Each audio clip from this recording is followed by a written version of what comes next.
My name is Saida Zuzara and I am from section B, second semester of Mechatronics Engineering. तो यहाँ पे I've got to work to give a presentation and to give a detailed video of chapter 1 of computer programming. So chapter 1 हमारा है an overview of computer and programming languages.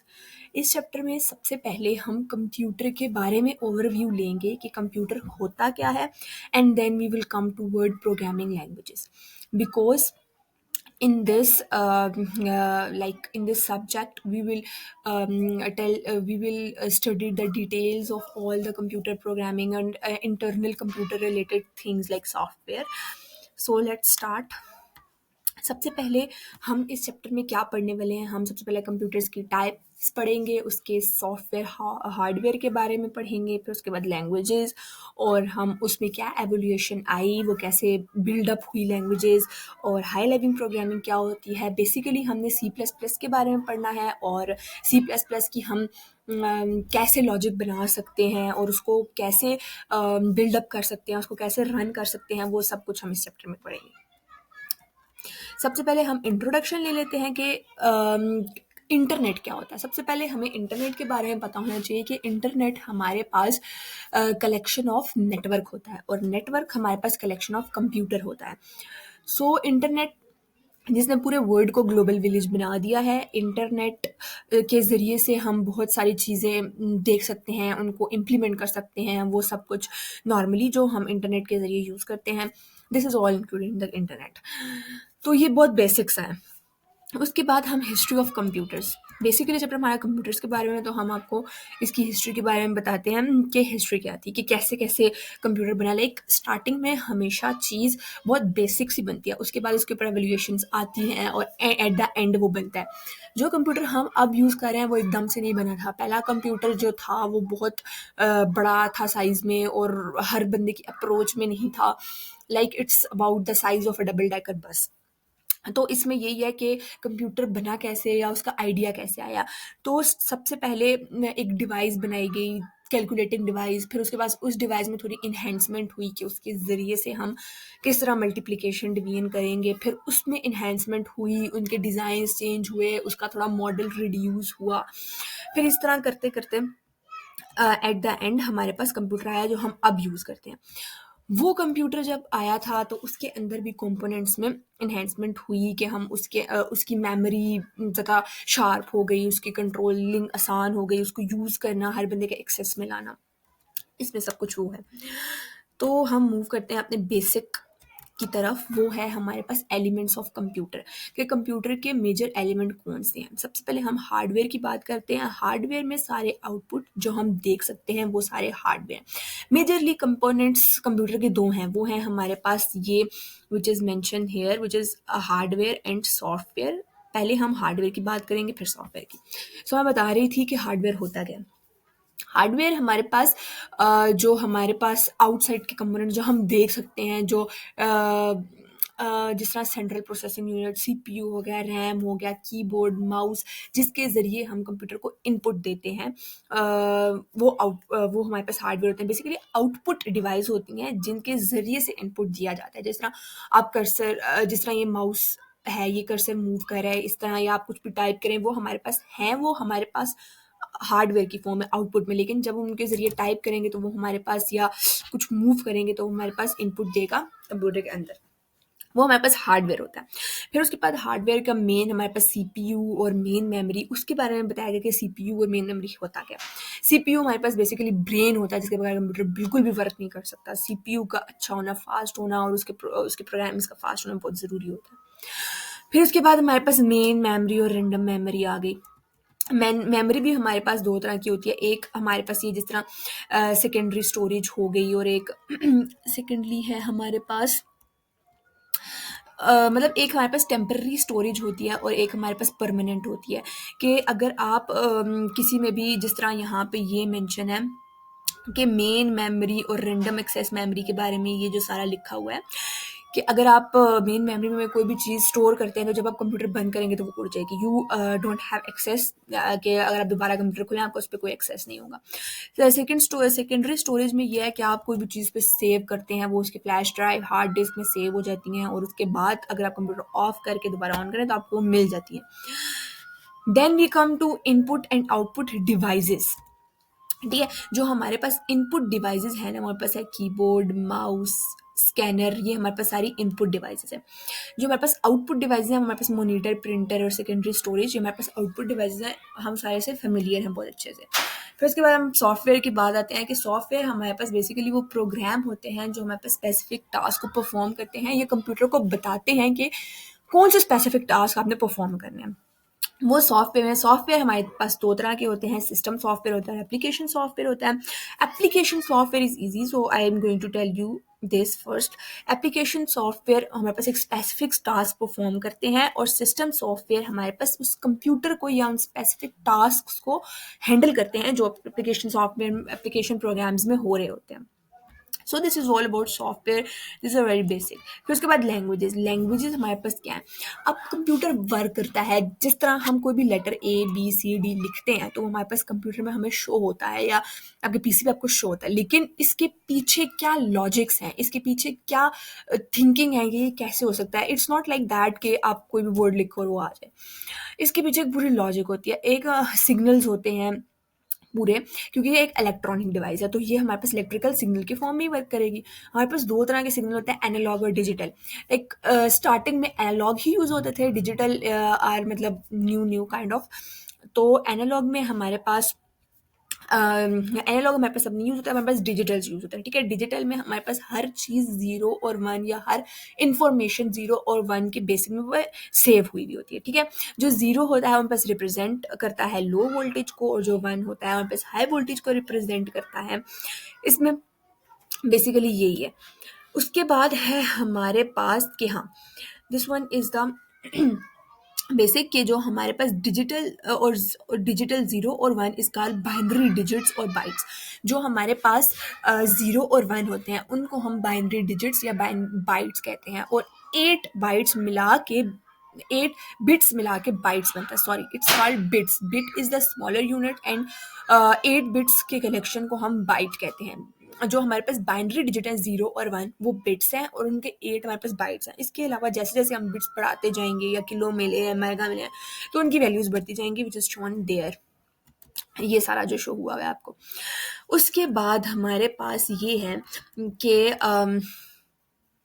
जो keyboard में जितने भी loves या लेटर्स या science हैं वो सारे एक सीक्वेंस ऑफ बाइट्स में है, उसकी एक यूनिक प्रेजेंटेशन है। ठीक है, ये नहीं कि आप कुछ भी लिखो तो उसके पीछे कोई नॉलेज है, कोई लॉजिक नहीं है, उसके पीछे प्रॉपर लॉजिक है। फिर उसके बाद इसमें इन्हेंसमेंट कैसे हुई और क्या क्या चीज़ें आई वो सब यहाँ पे मेंशन है कि American standard code of information for interchange ने इसमें इन्हेंस किया था।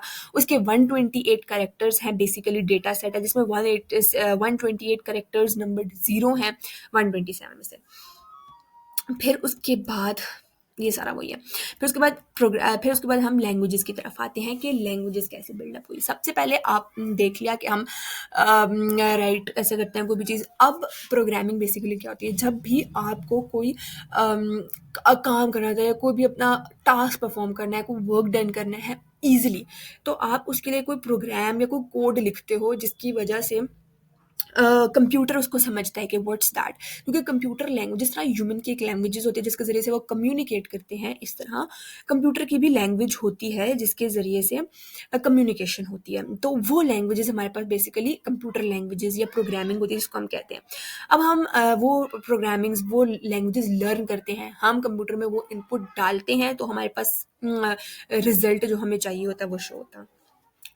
तो जो कंप्यूटर प्रोग्रामिंग है उसके लिए उसको चलाने के लिए भी वो उसको चलाने के लिए या उसको बिल्ड अप करने के लिए भी हमें कंपाइलर्स की ज़रूरत होती है। उसके लिए हमें स्पेसिफिक ऐप्स की ज़रूरत होती है जो आप लिख रहे हो प्रोग्राम या कोड लिख रहे हो उसको वो पढ़े, उसको वो रिटन इंस्ट्रक्शंस जो आप दे रहे हो उसको वो समझे। जैसा सॉफ्टवेयर में होता है कि वो इंस्ट्रक्शंस को बताता है कि हाउ डू दे वर्क, इस तरह हमारे पास कोई ऐप्स होती हैं जो उन चीज़ों को समझती हैं और फिर उसके ज़रिए हमें रिक्वायर्ड रिजल्ट मिलता है। तो C++ भी ये भी एक बेसिकली लैंग्वेज है जिसके ज़रिए से आप डिफरेंट सॉफ्टवेयर्स बनाते हो, काइंड ऑफ थिंग्स बनाते हो। उसके अलावा जो लैंग्वेजेस हैं वो हमारे पास देखें सी है, सी प्लस प्लस है, सी ऐश है, जावा है, पाइथन है, ये सारी हाई लेवल की लैंग्वेजेस हैं।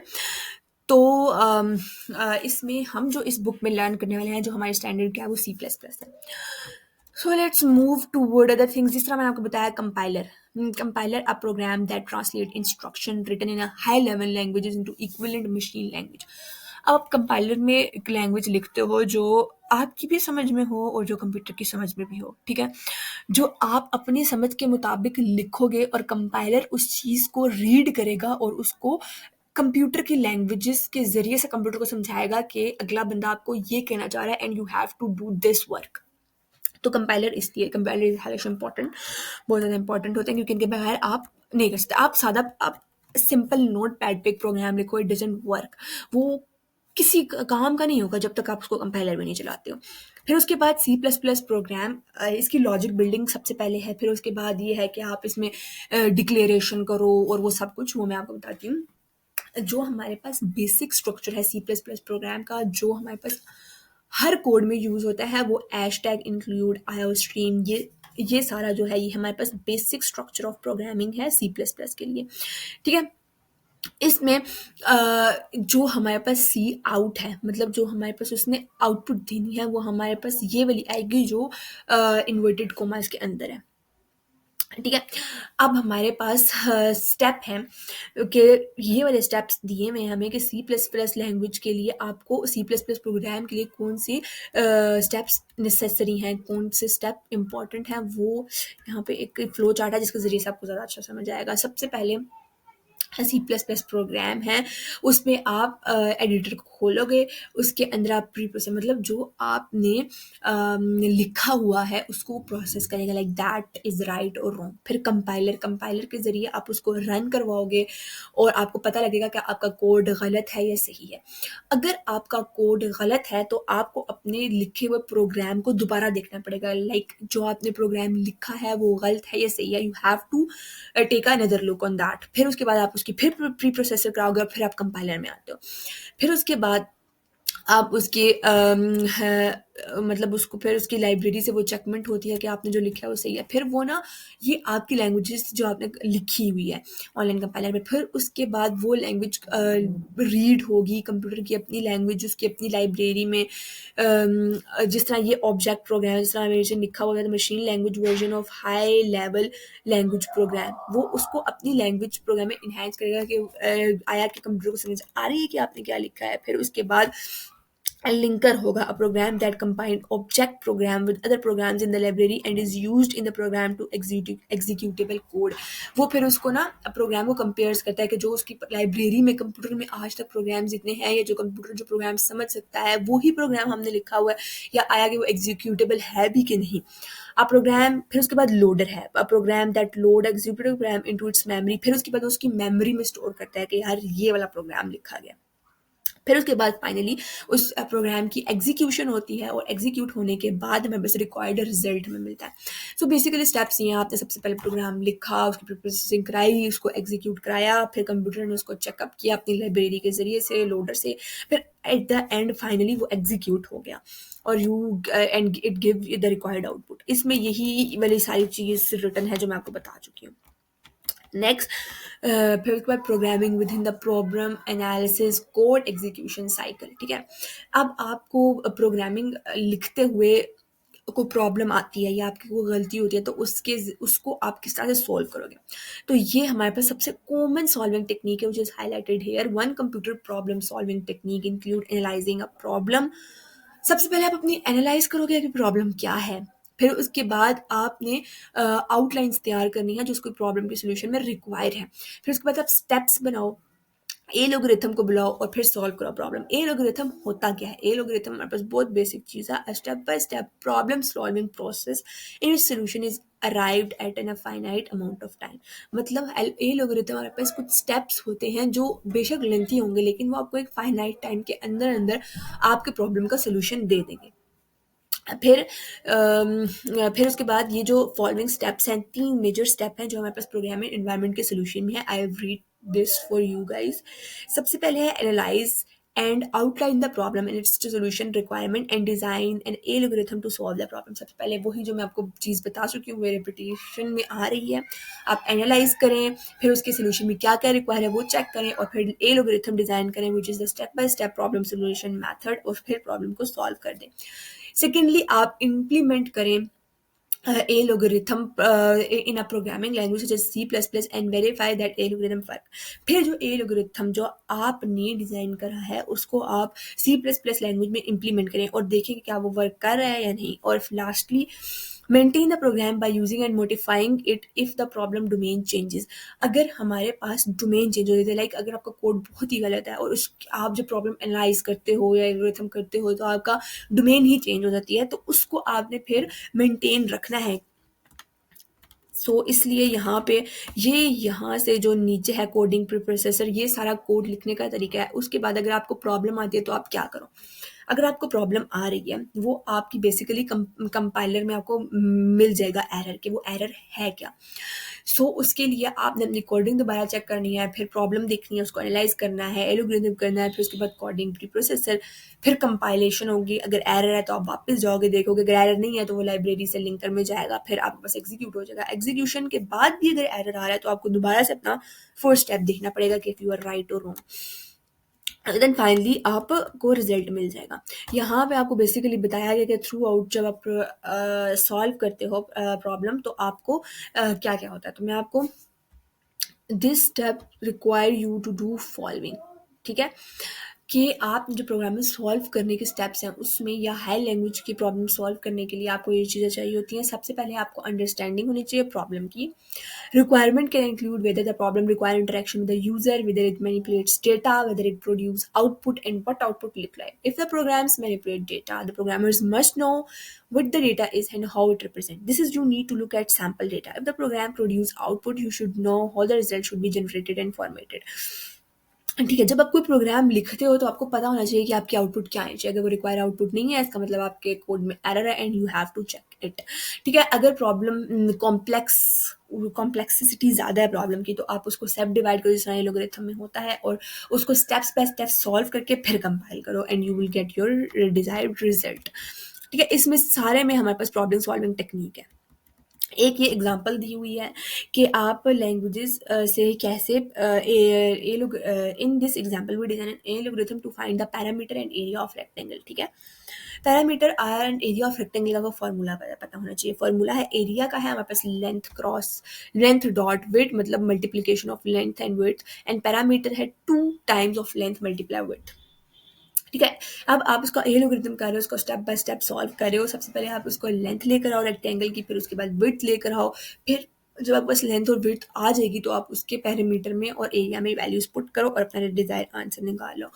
इस एग्जांपल से हमने ये सीखा, या जितना भी मैं यही सीखा कि आपकी अगर प्रॉब्लम है कॉम्प्लेक्स जरिए की, तो आप उसके अंदर जो चीज़ें रिक्वायर है छोटी छोटी, वो लेकर आएँ और उस प्रॉब्लम को सॉल्व करें और फिर उसको एनालाइज करें और फिर उसको रन करें, तो you will get your required answer.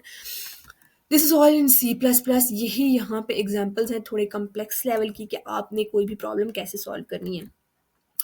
फिर उसके बाद हम आ जाते हैं प्रॉब्लम मेथडोलॉजीज में, कि प्रॉब्लम्स की क्या मेथडोलॉजी, प्रोग्रामिंग की क्या मेथडोलॉजीज है।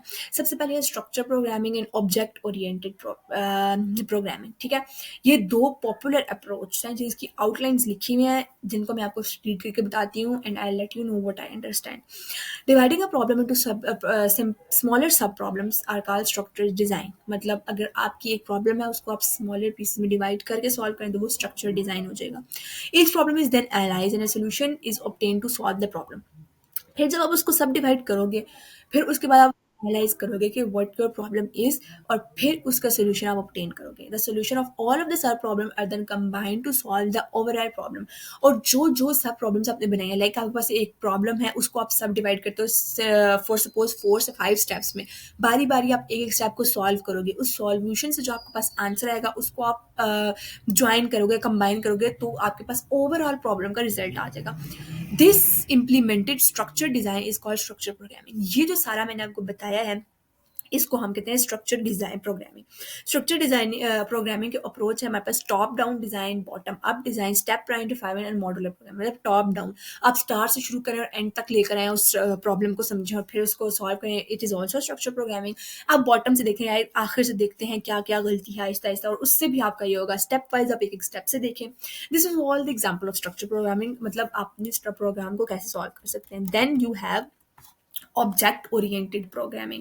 So what's object oriented programming? Object oriented programming is a widely used programming methodology in OOD. The first step is the problem solving process is to identify the component called object which form the basics of the solution and to determine how these objects interact with another. ये हमारे पास सबसे ज़्यादा use होने वाली methodology है क्योंकि ये ज़्यादा डीप इनसाइड है और बहुत बेसिक बेसिक चीज़ों को आपको बताती है। तो सबसे पहले आप उसका ऑब्जेक्ट देखो कि जो प्रॉब्लम है कि कौन सा ऑब्जेक्ट है जो इस प्रॉब्लम का बेसिक सोल्यूशन देगा। For example, suppose you want to write the program that automates the DVD rental process for a local DVD resource. The two main object is the problem are DVD and customers. देखो, आपने एक program दे लिखना है DVD rental process for रोकर DVD store का। तो इसमें आपको पता होना चाहिए कि बेसिक प्रॉब्लम आपकी क्या है। मेन ऑब्जेक्ट दिस प्रॉब्लम हमारे पास डीवीडी है एंड कस्टमर है। आपको आइडेंटिफाई हो गया कि ऑब्जेक्ट क्या है। उसके बाद आपने क्या करना है कि ईच ऑब्जेक्ट को उसके relevant data and possible operation to perform on that data वो स्पेसिफाई करने हैं कि जो ऑब्जेक्ट्स हमने आइडेंटिफाई किए हैं प्रॉब्लमेटिक ऑब्जेक्ट, वो किस तरह हम लोग उनको पॉसिबल डेटा से सॉल्व कर सकते हैं। For example, for a DVD object the data might include, अब डीवीडी है उसका डेटा में क्या होगा, उसका मूवी नेम होगा, किस ईयर को वो रिलीज हुई थी वो होगा, उसका प्रोड्यूसर कौन है, प्रोडक्शन कंपनी कौन है और नंबर ऑफ कॉपी स्टॉक में क्या है। जब आप इसका प्रोग्राम लिखोगे तो आपको इस पर यही चीज़ें ज़रूरत होंगी कि ये इस प्रोग्राम में। फिर उसके बाद some of operation on the DVD object might include कि नेम ऑफ मूवी क्या है, रिड्यूस हो रहे हैं नंबर आफ्टर 1 कॉपीज रेंटेड, तो वो क्या होगी। ये थोड़ी सी कॉम्प्लेक्सिटीज़ में आ जाती है। तो यही चीज़ आपने चेक करनी है। उसके बाद अगर इधर नहीं मेंशन, लेकिन मैं आपको बता दूं, अगर आपको कस्टमर के बारे में कि कस्टमर कितने आ रहे हैं, कितनी जा रही हैं डीवीडी, तो वो हमारे पास कस्टमर प्रॉब्लम सॉल्विंग में आ जाएगी। ये हमारे पास ऑब्जेक्ट ओरिएंटेड प्रॉब्लम सॉल्विंग है। ठीक है, ये सारा यहाँ पे यही मेंशन है कि आप इसको सॉल्व कैसे कर सकते हो अपने लिए। फिर उसके बाद है ANSIU स्टैंडर्ड C++, मतलब C++ लैंग्वेज जो आप अभी यूज़ कर रहे हो वो इस तरह नहीं आई थी। वो भी स्टार्ट में बहुत बेसिक थी, या उसके लिए भी आपको इतनी चीज़ें रिक्वायर नहीं थी। लाइक आपके पास ऑनलाइन कंपाइलर्स बहुत पुराने थे या उसमें इतनी सारी ज़्यादा इन्हेंसमेंट नहीं थी। वो आहिस्ता आहिस्ता इन्हेंस हुए हैं, विच आई मैंशनड देयर कि उसकी क्या क्या एवोल्यूशंस हैं। That's it in this chapter. इस चैप्टर में हमने अपने जो रिक्वायर्ड टास्क थे जो हमें स्टार्टिंग में मैंने आपको की बताई थी कि इस चैप्टर में हम क्या क्या करने वाले हैं, वो हमने किया। हमने सबसे पहले डिफरेंट टाइप्स ऑफ कंप्यूटर देखे कि लर्न किया कि हम डिफरेंट टाइप्स ऑफ कंप्यूटर क्या होती हैं। फिर हमने उसके हार्डवेयर और सॉफ्टवेयर के बारे में देखा कि हार्डवेयर क्या होता है, सॉफ्टवेयर क्या होता है, लैंग्वेज के बारे में देखा। फिर उसके बाद एवोल्यूशन देखी कि स्टार्टिंग में लैंग्वेजेस ऐसी नहीं थी, आहिस्ता आहिस्ता बढ़ी। फिर हाई लेवल प्रोग्रामिंग में हमने C++ देखी।